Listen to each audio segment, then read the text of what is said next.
What's good? It's your boy Talk Business Baines. And check it out. I wanted to do a video for you explaining how we use Credit Karma in our business and why it's mandatory for all of my clients to create an account with Credit Karma. Now, we actually surprisingly don't use Credit Karma for the credit score. Credit Karma uses a Vantage credit score.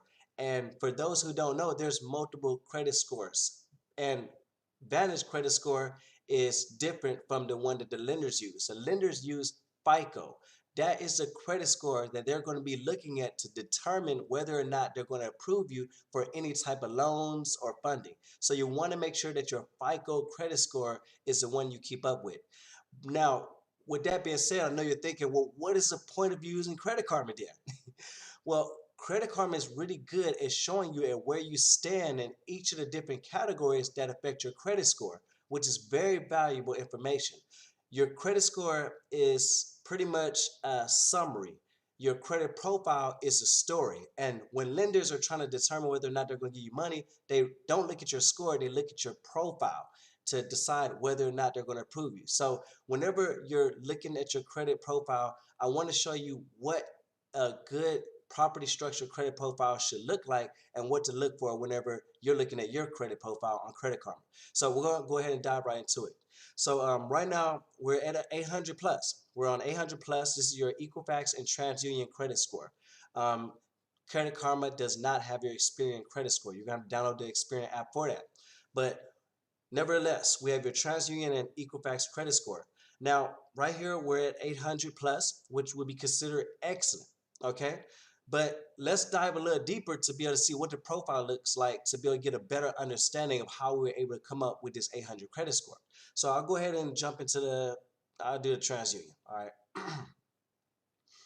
All right, so we have our TransUnion put up. It's 815, which is excellent. So let's go ahead and look and see what the profile look like to get a better understanding of this. So here's the profile for our credit score, the 815.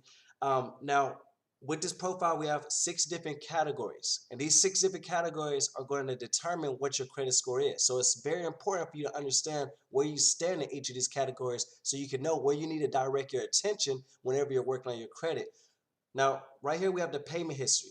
All right, that's going to be a high impact category because your payment history is 35% of your overall credit score.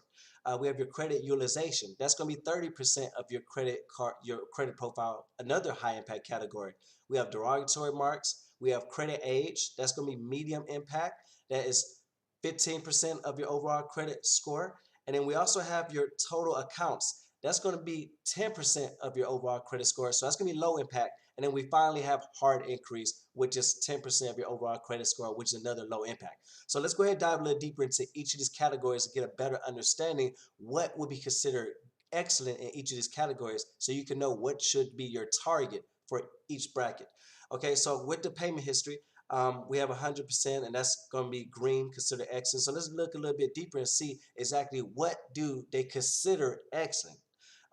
So right here, our rating is excellent.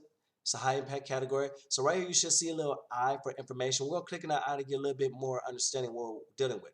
So right here, this is pretty much what they determine excellent. So for you to have excellent, you need to be at 100% payment history. All right.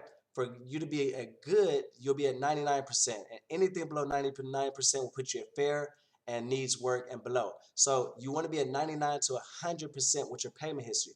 And why is that? Well, lenders don't feel comfortable lending out money to a person who haven't demonstrated that they're able to pay people back on time.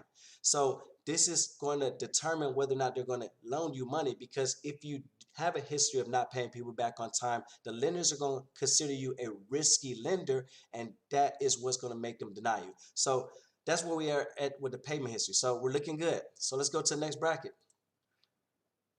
All right, so right now we have our credit utilization. So right now we're in the green, we're at excellent. So let's see exactly what is considered excellent with our credit utilization. All right, so once again, it's a high impact category. Our rating is excellent. So let's hit the I to see a little bit more. All right, so now what would be considered excellent when it comes to your credit utilization is going to be a utilization of 0 to 9%. Once again, 0 to 9% is going to be what's going to be considered excellent. 10 to 29%, you're still going to be good. You're still going to be in the green. You're still going to be good. Anything above 29%, you're going to be in the fair and you're going to be in the bad and you're going to need work. And this is when your credit is going to be negatively impacted.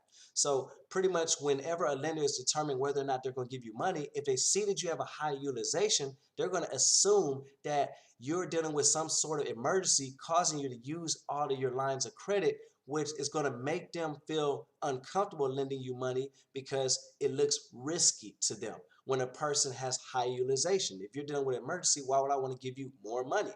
So this is why it's important to keep your utilization between 0 to 9%. And if you can't, then 10 to 29% at the max. All right, let's go check the next category. All right, right here we're the derogatory marks. All right, once again, we're excellent derogatory marks. So what would be considered excellent?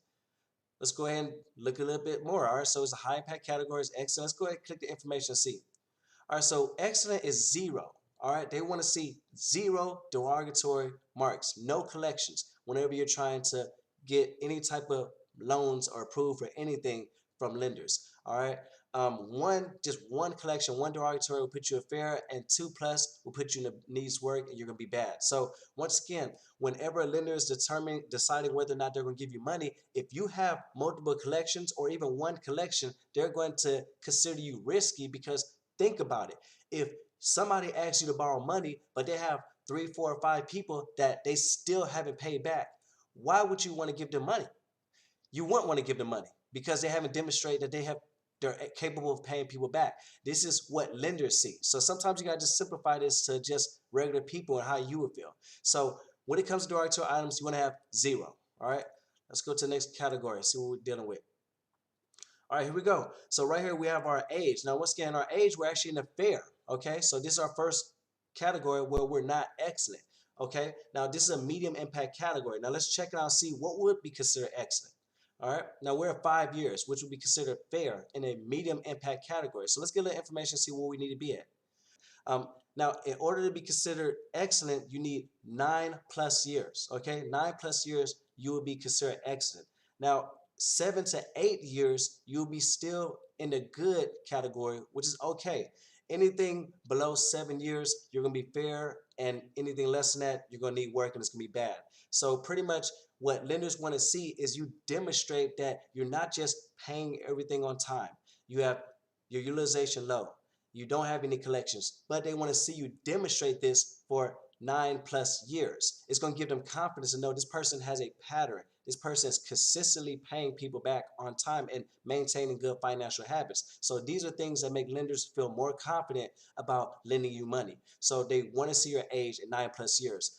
By the way, in order to calculate your age is pretty much all the accounts you have are a total, all the years that you have total divided by the amount of accounts. So right here we have 1, 2, 3, 4, 5, 6, 7, 8 accounts. So it would be the total of these years divided by 8. That's how you find out your age. Okay, let's go to the next category. All right, here we have the total accounts. Now the total accounts, we're in the red. Okay, we're actually in the red in total accounts. So let's see exactly what would be considered good in the total accounts category, which is low impact. All right, so it says needs work. So let's see where we need to be at. Well, in order to be considered excellent with your total accounts, so they want to see you at 21 plus accounts. Now, that'll put you in excellent. Now, fair will be less than 20 accounts. You'll be considered fair. And less than 10 accounts, you'll be bad and need work. So why they want you to have 21 plus accounts? That's a lot of accounts, you know. Well, the thing is, they want to not just see you demonstrate that you have good financial habits for, over 9 plus years, but they want to see you do it with multiple accounts.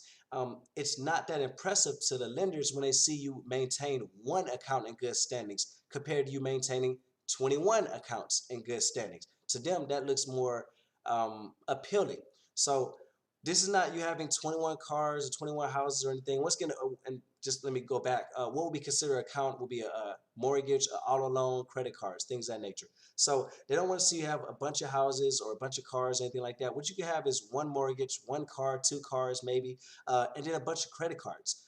You can have a lot of credit cards, and this is what I help my clients do, and I encourage them to get a lot of credit cards because of the fact that there's this myth that okay, you want to have just one credit card and cut up all your other credit cards. Only one credit card. Don't use any other credit cards or have any other credit cards. But this ends up hurting you when you're applying for any type of loans or any type of lending because of the fact that one credit card does not demonstrate that you're credit worthy. So they want to see 21 plus. All right. So let's go ahead and get to the next one. 21, 21. All right. Next, the next and last category, we have the hard increase. Now we're actually excellent in the hard increase category. So let's see what would be considered excellent. All right, now once again, this is a low impact category, only affects you 10%. Now let's see what would be considered excellent in this category. Zero increase, zero hard increase would be considered excellent. Now once again, when it comes to increase, understand that there's soft increase and hard increase. We're talking about hard increase right now. The soft increase don't negatively impact your credit score. All right, so zero would be excellent. 1 to 2 hard increase would be good, but anything more than 2, you'll be in a fair, and anything more than 4 will put you in the needs work and it'll be bad. So when lenders are looking at your credit profile, they don't want to see a lot of hard increase because it means that you're asking a lot of people for money, meaning you might be dealing with some type of emergency or some type of situation which will cause them to panic and feel like you're a risky lender. So you want to keep your hard increase at below 2, preferably 0. Okay. All right. Now let's back up out of here. All right, so pretty much that's the entire credit profile. So these are all the things that lenders take in consideration when they're determining whether or not they're going to give you money. So what your goal is whenever you're looking at your credit karma and your credit profile is to get green and excellent in each of these categories. Once you've achieved excellent in each of these categories, you now have what we consider a properly structured credit profile where you're able to get the funding you need, whether you're trying to get an auto loan, whether you're trying to get a mortgage, or you're trying to get funding for your business. If you can get green in each of these categories, you will have no issues at getting these things, and you will have a peace of mind to know you're going to get the things you need with a low interest rate.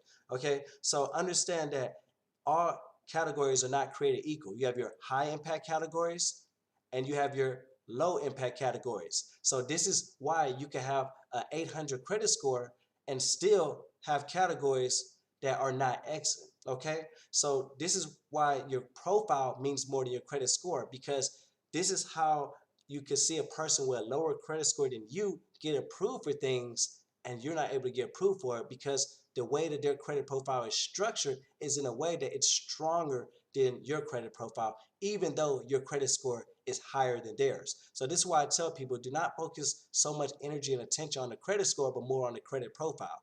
Okay, so pretty much hopefully this video helped you out and added some value to you.